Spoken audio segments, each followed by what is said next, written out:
নমস্কার, আপনাকে বইয়ের বাক্সর নতুন একটি উপস্থাপনায় আজকে স্বাগত জানাচ্ছি। আজকে এমন একটি উপন্যাস নিয়ে কথা বলবো যে উপন্যাসটা পড়ে আমি এক কথায় অভিভূত। উপন্যাসটাই আমাকে দিয়ে এই ভিডিওতে কথা বলিয়ে নেবে এরকম একটা উপন্যাস। উপন্যাসটির নাম হচ্ছে কালো ঘোড়া সফেদ সওয়ার। লিখেছেন বাপ্পাদিত্য চট্টোপাধ্যায়। উপন্যাসটি প্রকাশিত হয়েছে শারদীয়া আনন্দবাজার পত্রিকা 1432-এ। তো চলুন সময় নষ্ট না করে উপন্যাসটিকে নিয়ে কথা বলি। উপন্যাসে একটা বড় ক্যানভাসে গল্প বুনেছেন লেখক।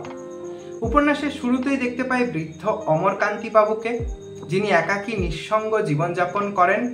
তার কোনো আত্মীয় স্বজন নেই। কাছের লোক বলতে আছে তার সমবয়সী বন্ধু সুবিমল। সুবিমল তার বন্ধু অমরকান্তিকে যেমন ভালোবাসেন তেমন শ্রদ্ধাও করেন। অমরকান্তিবাবুর জীবনে একটা বিরাট ট্র্যাজেডি ঘটেছিল, যে ঘটনার পর থেকেই অমরকান্তিবাবু নিজেকে সবকিছু থেকে গুটিয়ে নিয়েছেন। তার উপার্জনের রাস্তা হচ্ছে ট্রেডিং করা। দিনের অনেকটা সময় কাটে তার ট্রেডিং করে। বন্ধু সুবিমলের জীবনেও রয়েছে নানা ধরনের পারিবারিক অশান্তি। উপন্যাসের আরেকটি গুরুত্বপূর্ণ চরিত্র হচ্ছে মায়া। সে পেশায় স্কুল শিক্ষিকা। সে কিছু দুস্থ অভাবী বাচ্চাদের টিউশন পড়ায় একটি বাড়িতে। সেখানে কিছু কারণে সে আর টিউশন পড়াতে চায় না। সে বাড়ির খোঁজ করে এবং ঘটনাচক্রে তার আলাপ হয় অমরকান্তি বাবুর সঙ্গে। এবং অমরকান্তি বাবু তার বড় বাড়িটিতে একাই থাকেন।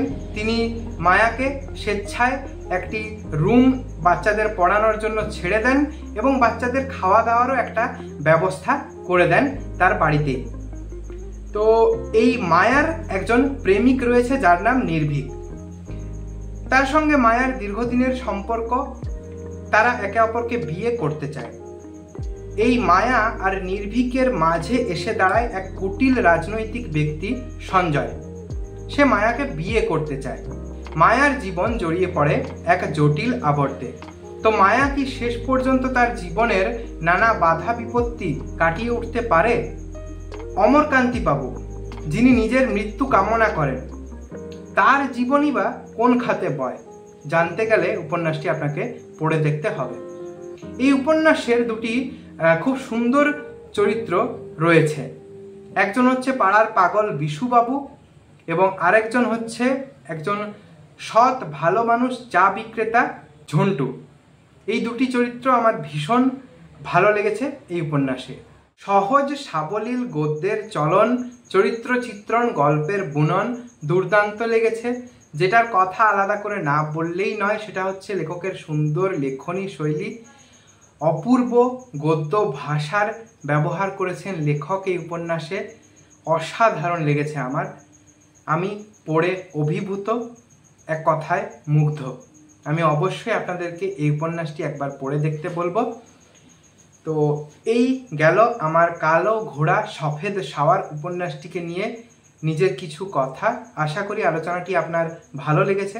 যদি ভালো লেগে থাকে তাহলে লাইক করবেন। আপনি যদি এই উপন্যাসটি ইতিমধ্যেই পড়ে থাকেন তাহলে আপনার মতামত নিচে কমেন্টে জানাতে পারেন। নতুন হয়ে থাকলে চ্যানেলটি সাবস্ক্রাইব করে রাখতে পারেন। দেখা হচ্ছে পরের কোনো ভিডিওতে। ততক্ষণ ভালো থাকুন, সুস্থ থাকুন। ভিডিওটা দেখার জন্য অনেক ধন্যবাদ।